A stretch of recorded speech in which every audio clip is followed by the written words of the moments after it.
Nous sommes en Grèce en mai 2015. Thomas Krüger, un archéologue passionné originaire d'Autriche, décide de visiter le célèbre théâtre d'Épidore avant son ouverture officielle. Thomas, curieux de découvrir les légendes acoustiques du théâtre, gravit les gradins pour s'asseoir à la dernière rangée, à 60 mètres du centre. Une sensation étrange l'étreint alors qu'il ressent une vibration dans sa poitrine. Un écho sourd, semblable à un battement régulier, emplit l'air autour de lui. Intrigué, il descend à mi-hauteur, cherchant l'origine de ce mystère sonore. Le son augmente en intensité. Au centre exact de l'orchestre, dans le cercle de pierre, il reste immobile comme pétrifié. Le bruit, toujours présent, semble résonner avec plus de force.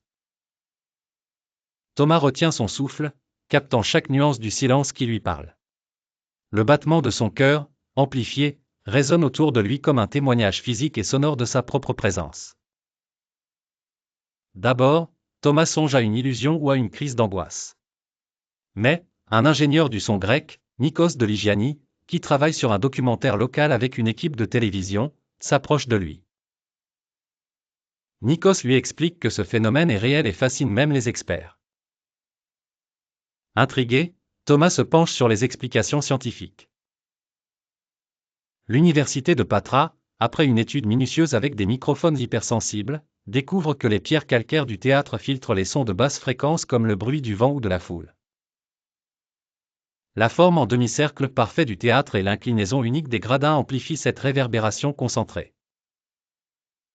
Ainsi, dans le silence absolu, même des sons aussi subtils que le battement cardiaque, la respiration ou un léger mouvement de pied sur le sol sont perceptibles à plusieurs mètres de distance. Les Grecs de l'Antiquité, bien qu'étrangers à la physique moderne, étaient des architectes visionnaires, établissant un miracle acoustique naturel.